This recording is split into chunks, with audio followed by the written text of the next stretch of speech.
Hello, Yu-Gi-Oh! Players, and welcome to the 2013 September ban list according to Logic Videos series. I'm your host, the RJB0. So, I've been kind of procrastinating on this particular video. I've been trying to put it off. And really it's just because this is the one part of ban list prediction that requires the most thought. It's the hardest. And there are a couple of reasons for that. The first is just usually when something comes back from below on the list, it kind of comes out of nowhere. You really have to have a very insider knowledge of Konami in order to make accurate predictions. So I don't like doing this part because not that it's fun to speculate on, it's just that I don't have the kind of insider knowledge it takes to understand why Konami would bring something back. Occasionally there are little tip-offs, like with Blackluster Soldier when it got the reprint in the Gold series and stuff like that, but in all reality, a lot of these things, when they happen, they just kind of happen out of nowhere. The other reason why this is more difficult than predicting cuts to the ban list is because when there are cuts to cards, when you bring things down on the ban list, then there's a specific set of kind of candidates for the cuts. It's pretty clear what would be cut. You can say these are the set decks that are going to be threatening Konami's profits in the future. This is a set of cards that could stop decks that they're trying to promoting, and then you can determine based on their history what they're going to cut down. When you're working with a set of with the already forbidden limited and semi-limited lists, there are way more candidates that could possibly come back, and you really can't predict that accurately which one of them is more likely than the other to come back. But what you see here is a list that I made that I did color-coded based on a couple of things that have varying effects on whether or not Konami is likely to bring them back. And the color coding basically means, well, orange means that it has the possibility of coming back, but there isn't a whole lot of motivation, if any. Green means it has the possibility of coming back if there's a reprint, or a reprint would be the only motivation for it to come back. Purple means it already came back recently, and it hasn't been doing much in the position that it is in, so they're more likely to bring it up farther on the list. And then blue means that it could come back, and there are significant motivations for Konami to bring it back. So I'm going to try and rattle off this list quickly because I tried to do a take and it took me 22 minutes. So I'm not going to do a whole lot of explanation to the orange ones, or the purple ones, or even the green ones, really. But let's get down to it. All right. So from 0 to 1, I am looking at Cyberstein for the first one. The reason why it's there, it isn't outside the realm of possibility. The way that I kind of determine what goes on this list is kind of a Sherlock Holmes kind of deal, where it's like, whatever, once you rule out the impossible, whatever is left, however improbable, is most likely the answer. That's kind of how I did this. So Cyberstein has a possibility of coming back, especially since it's way too big a risk in order to really be worth it, since there aren't any really like game-ending fusions in the game right now that could be brought out by Cyberstein. And it's just not worth risking the 5,000 to get Veilered or Breakthrough Skilled or Chalice or what have you. So it could come back, but there isn't much motivation. They're probably not going to reprint it. There aren't any decks that would benefit from it, so that's that. Blow Up Bulb, I think, is actually the most significant candidate to come back. Now, the reason being, because there are two things that Blow Up Bulb really helps to promote. The first is Synchro Summoning, and the second are plant decks. Two things that are getting massive amounts of support in upcoming sets. So Glow Up Bulb coming back to 1 would help, would help Konami to promote Synchros, and would help them to promote the plant-type cards that are coming out in the near future. One of the things that especially makes it seem likely for Glow Up to come back for me is because it enables plays that get you a lot of cards that are really that are really going to be expensive in Judgment of the Light, which means that it's going to sell a lot of packs. For instance, level 5 plays are extremely easy with Glow Up Bulb, since you have since you just need it and a level 4, which is the most commonly used level in the game, to make Armades, which is one of the biggest cards coming out in Judgment of the Light. You can use it with level 8 monsters, which there are a lot of in the game, especially once you get that that Mass Chameleon going, to make Star Eater. It can make with things like dragons or Machina Fortress or a lot of other things. It can go for Angel of Zera. There are just tons of things that you can do with Global that would be extremely beneficial to Konami. And even though it's a splashable +1 that enables a lot of plays for pretty much any deck, which is normally something Konami doesn't like, pretty much all of the plays that Glow Up Bulb can make in the game right now are things that Konami wants you to do. Glow Up Bulb is made to make synchro plays easily. And what does Konami want you to do? Make synchro plays. So I think Glow Up Bulb is a big candidate to come back. I'd say the closest second is Go-Yo Guardian. The reason why I say that is because it's still going to stay green. I'm not going to put it in the blue. But out of all the other cards that are at 0 right now, Go-Yo makes the most sense. It's a level 6, which is highly beneficial to 3-axis. It has the possibility of another reprint, which would make tons of money. And there's also the fact that it's relatively easy to stop at the moment. There are a lot of outs for attack. You can compulsate, you have warnings, you have all sorts of things that can stop Go-Yo Guardian at the moment. But still, really the only motivation for Konami to bring it back, since 3-axis doesn't need any more help to do really well in the game, so there isn't that much motivation for profit in the direction of Chicken. The only real motivation that Konami would have to bring back Go-Yo Guardian is a reprint.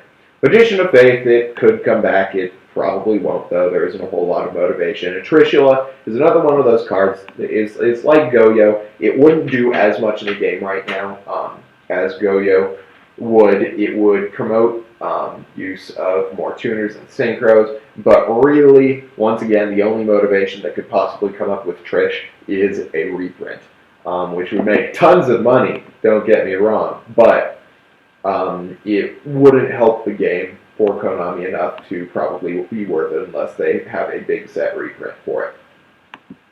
So Blackwing Gale, moving on to 1 to 2 instead of 0 to 1.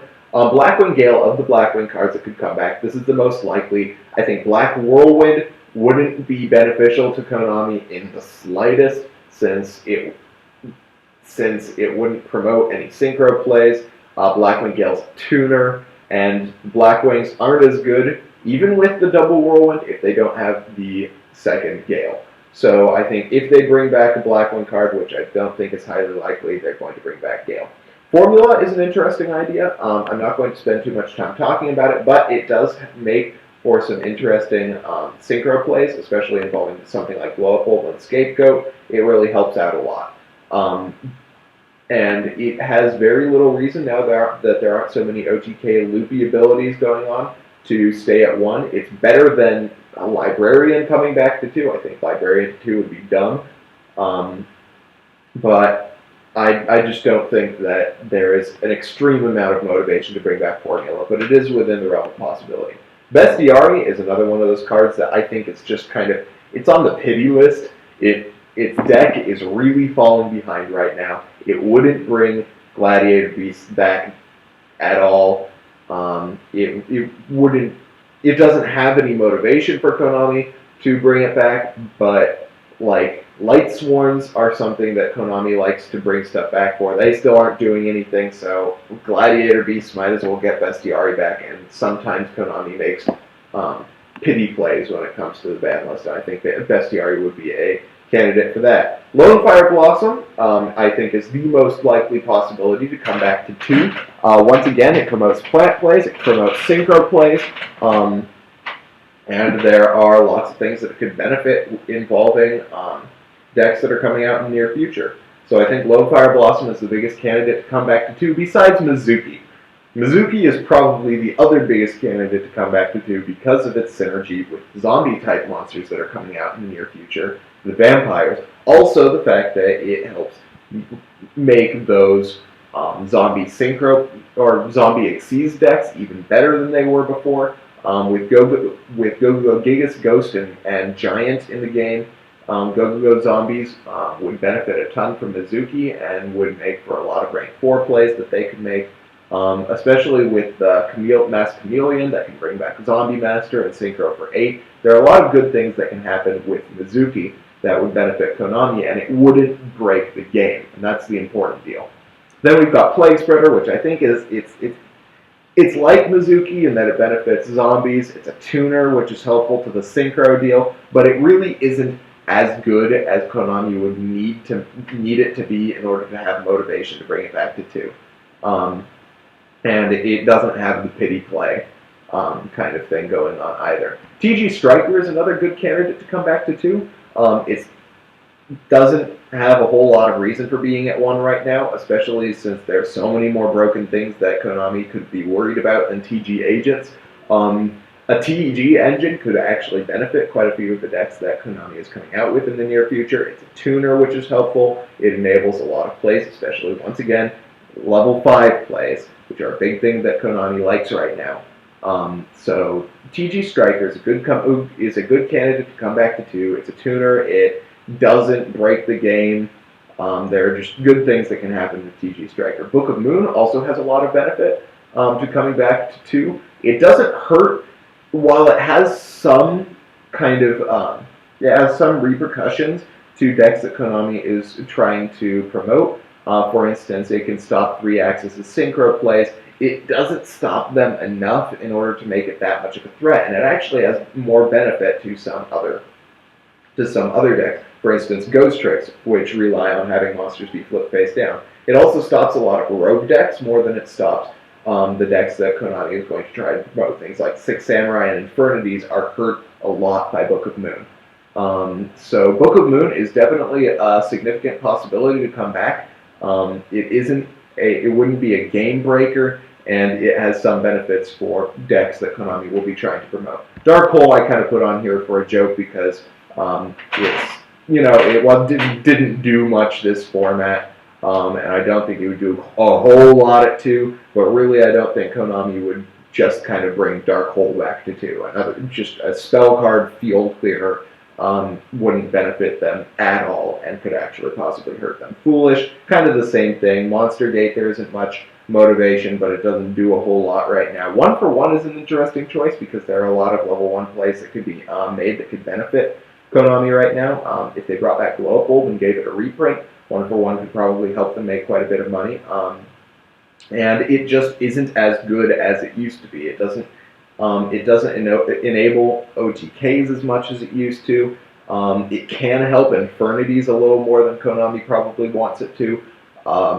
But in all reality, that minus is probably going to slow a deck down enough that they won't want to use 1 for 1 that much. So it is a candidate for coming back. I'd actually say that Scapegoat might be a bigger possibility. Because, once again, it enables those level 5 plays. It enables a lot more synchro summoning than you had before. So I think that Scapegoat is a significant possibility to bring back to 2, and I might actually change around whether it's more likely than 1 for 1 to come back to 2. Then 2 to 3 is a more interesting thing to talk about, especially with Debris Dragon. Now, Debris Dragon has a lot of ability to promote the decks that Konami's really going to want. It can seriously benefit things like, if they decide to bring back plants, Debris has a big benefit. It can actually be used in 3-axis.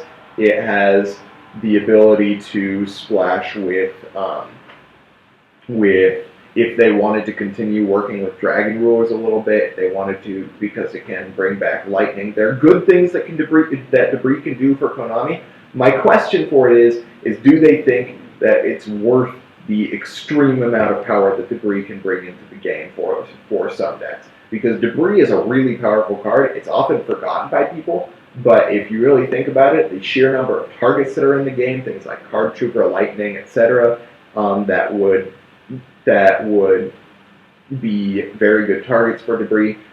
It might be a little dangerous to Konami to bring debris back to 3. Malicious, it could come back. It isn't that amazing anymore, but there's no motivation. Agent Earth is a tuner which promotes synchro plays once again, but it also helps the fairy cards that Konami is going to be is probably going to be, well, is definitely going to be promoting things like Herald of Pure Light. More importantly, Angel of Zera.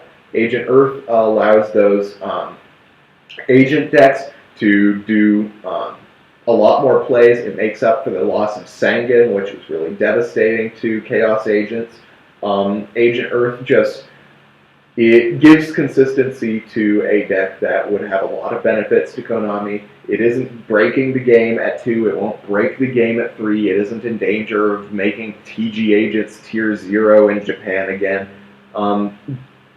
So Agent Earth to 3 might make a lot of sense. Tsukiyomi and Ara, once again, they're in purple because they've been brought back recently. They didn't do much at 2. They probably won't do much at 3.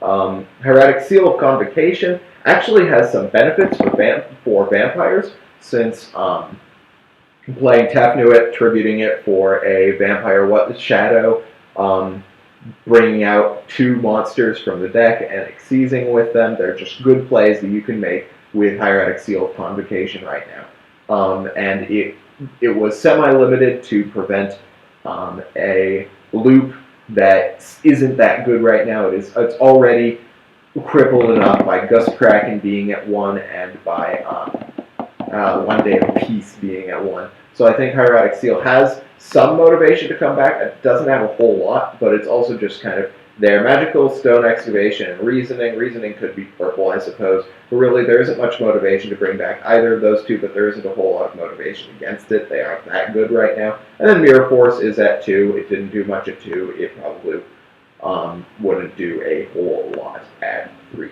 So that is what I am looking for, kind of my thinking on cards that Konami might bring back in the near future. If you guys have any ideas, things you want to talk about, of course, discuss in the comments below. I'm actually going to be doing some real prediction videos, collaborating with a couple of my fellow YouTubers in the near future, so check out those. Meanwhile, thank you guys for watching. If you liked the video, hit that thumbs up button. If you didn't like it, let me know why, and then subscribe for more Yu-Gi-Oh! Videos. I'm your host, the RJB0. Thank you for watching Yu-Gi-Oh! and Business Casual, and I got a jet. See you guys.